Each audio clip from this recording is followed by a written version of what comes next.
From the Weather NorCal Command Center, this is your morning update.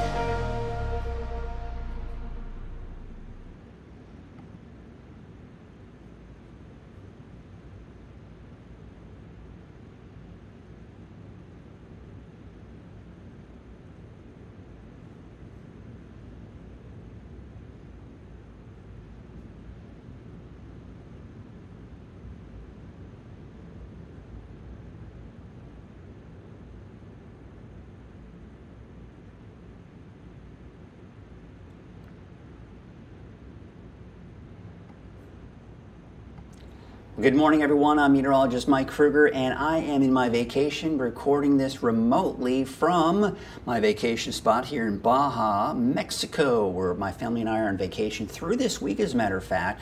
I'm expecting at least through the middle of this week I'll continue to do this. Most likely I'll have Brian doing the weather for me this upcoming Thursday and Friday as we kind of head back home later this week and into the weekend. But I conducted a contest last weekend to see if any of you could figure out where we were based on some of the hints that I posted on social media, and several of you were actually able to guess.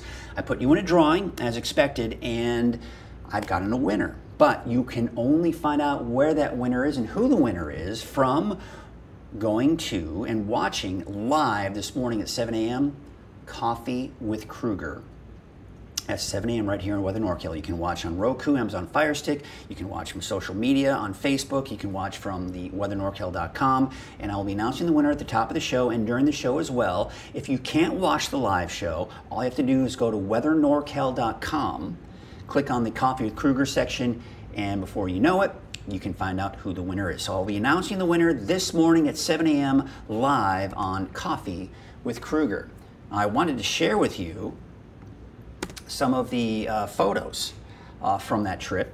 This is my wife and I on the first day. We were getting some coffee out in the community that we're in is called La Misión. Now this is south of Rosarito. This is the large Jesus statue that is just south of Rosarito. That was actually the clue that I did that many of you were able to find out or guess correctly that I was in fact, even as specific as just south of Rosarito. There's my son and Nessie enjoying some time out on the beach.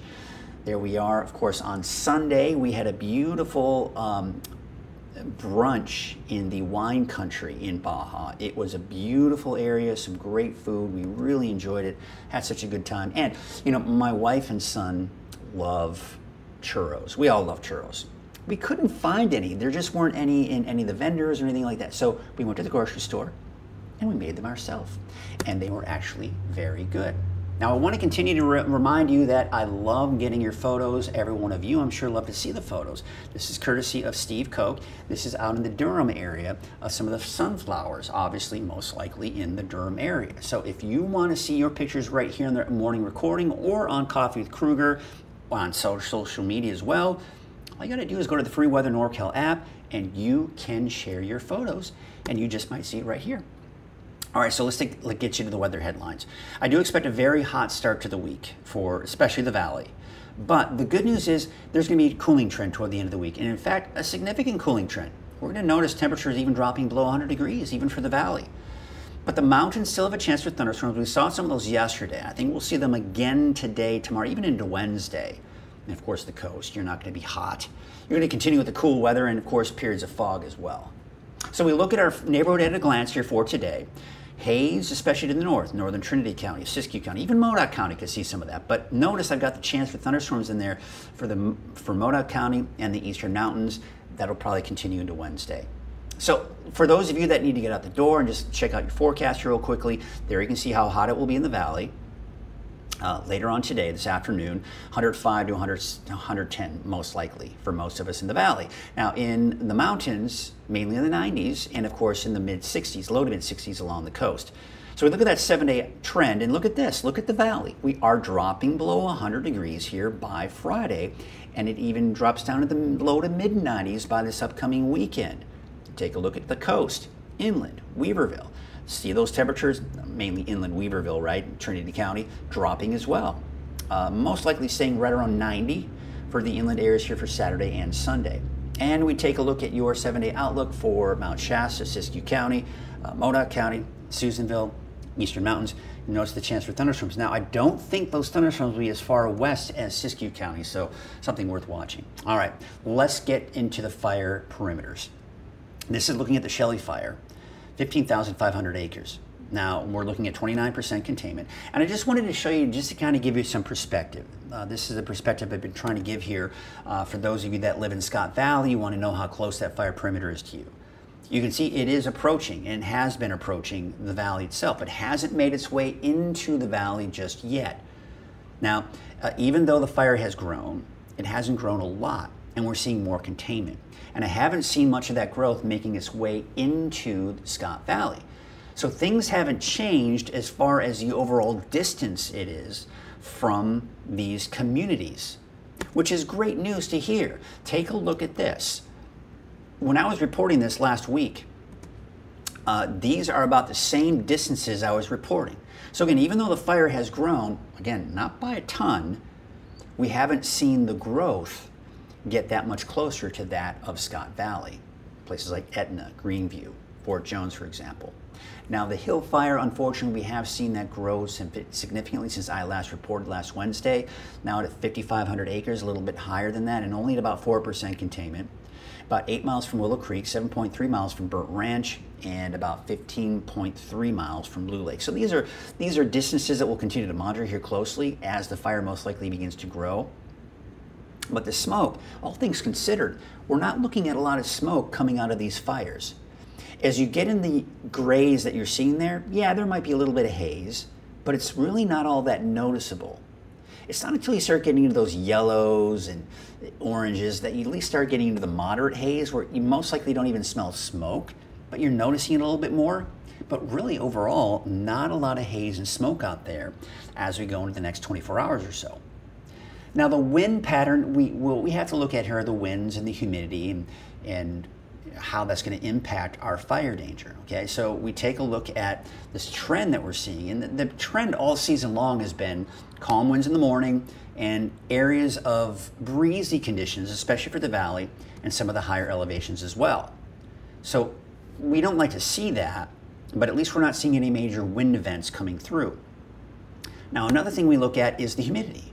And look at the humidity this afternoon. It's actually not looking that bad for western Siskiyou County and Trinity County and even eastern Humboldt County, where the fires are, right?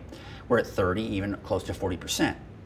Much higher than the single digits and teens that we're seeing in the valley and in the eastern mountains. Now, it looks like as we go into Tuesday, the humidity levels may actually decrease a little bit here for places where the fires are. Now, obviously something we don't want to see.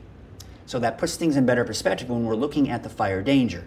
The deep oranges is where we have the high fire danger, so that does include the valley, central Siskiyou County, and the eastern mountains, including Modoc County. But again, not as bad for Trinity County, western Siskiyou County. Now, as we go into your Tuesday, we're noticing more yellows, barely, but because of the lower humidity, on Tuesday, we're seeing the fire danger increase a little bit towards western Siskiyou County, Trinity County, and eastern Humboldt County. But you'll also notice we're starting to see some more of those deep reds in the north end of the valley because those winds may be just a little bit stronger. So let's take a look at the satellite image here from the last 12 hours. Now, this is showing where we did see the thunderstorms yesterday afternoon, Modoc County, some of the eastern mountains. I think we could see a repeat of that possibly today, but most of that monsoon moisture is to our east. So I have included, look at this, you're not really seeing any thunderstorms for the most part, minus extreme eastern, southeastern Lassen County and Plumas County. But we're not seeing much in Modoc County. But I'm still keeping that chance in there because it is uncomfortably close. That's going to be the case again for your Tuesday and most likely even into your Wednesday as well. Take a look at Tuesday. There you can again see it is kind of just barely kind of touching parts of the eastern portions of NorCal as we go to Tuesday. And as I mentioned, that'll probably continue into Wednesday. So again, we look at where the monsoon moisture is. It's typically over the desert southwest to our east. But sometimes the flow around that area of high pressure can transport that monsoon moisture over us, and that's when we see the chance for thunderstorms. The rain is nice, lightning strikes not so great. But it looks like as we look at the long range, most of that, if not all of the monsoon moisture, is going to stay to our east after Wednesday. All right, so now we switch gears. We talk about some relief in sight from the heat that we've been seeing here in many parts of Northern California. It's going to build tomorrow. I think tomorrow will be the peak of the heat wave, and that'll continue to Wednesday. All right, but then as we go into Thursday, Friday, into the week, and look what happens. We see that cooler air to our north over Canada ride to our north. That pushes the heat to our south and really to our east. And we see a significant drop in our temperatures. And you'll see that in our 10-day trend here in just a second. But even though it's going to heat back up again for parts of next week, it doesn't look to be quite as hot as it has been. So that certainly is good to see. Now, one of the things I addressed before I went on vacation is the number of days that we've seen 100 degrees and higher. What's interesting is the record is 26 days. This year, the record so far is 19 days. Now remember, when I was saying, I think it was the day of that I was leaving for vacation, if we drop below 100 degrees that day, which was last Wednesday, we were going to stop the trend. 3 days to wrap up June, that's when we started the trend of 100 plus the 16 days puts us at 19 consecutive days. Remember the day I left for vacation last week, Wednesday, was the day we dropped below 100 degrees in Reading at the airport. And that stopped the trend, the stretch of 100 plus degree temperatures. And we reset the counter now. We're now at 4 straight days. And I don't think we're going to get anywhere near not only the 19 days, but even the 26 days. Why? Because look at that trend. By the end of the week, this weekend, we're in the mid-90s for the valley, below normal for this time of the year. It's fantastic to see. And I don't think anybody wants to see us break the record now. I mean, we broke the stretch after 19 days. I don't think we want to go through another 19 plus days to break the record. But there you can see the wave heights. As we take you into Tuesday, of course, and even to tomorrow afternoon, they're not changing a whole lot, but we still have that small correct advisory with those north winds at about 20 to 25 knots. Your waves from the north at 9 feet at about 8 seconds, and from the northwest at 2 feet at about 10 seconds. All right, so here's your Trinity County neighborhood forecast. There you can see the hazy conditions today. It's still going to be pretty hot. Here's your North Coast neighborhood forecast, and temperatures mainly in the low to mid 60s for the coast. Take you up north for the inland areas. Again, the peak of that heat wave will be tomorrow, and then temperatures dropping, low 90s by early next week. Your Siskiyou County neighborhood forecast a bit on the hazy side, otherwise mainly sunny skies. The temperatures dropping in the 80s by Friday and through the weekend. How about Modoc County? Also looking at temperatures in the 80s by the weekend, and most likely continuing into early next week. But we also have that chance for thunderstorms in the afternoon today, tomorrow, Wednesday, even for the eastern mountains, but cooler weather and chances for thunderstorms diminish by the end of the week and this weekend.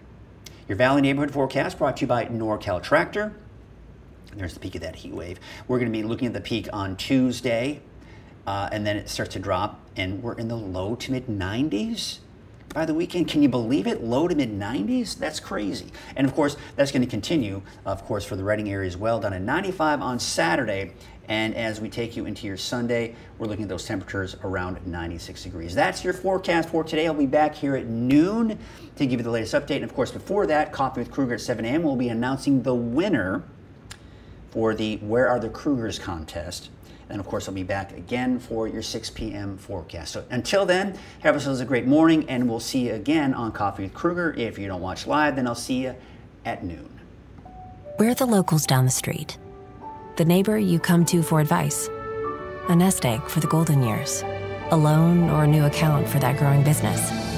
What started in Chico 50 years ago has taken us all around California, providing big bank lending power and high-tech service, while keeping our relationships personal. We're still the locals down the street, no matter where your street might be. Tri-Counties Bank, California's local bank.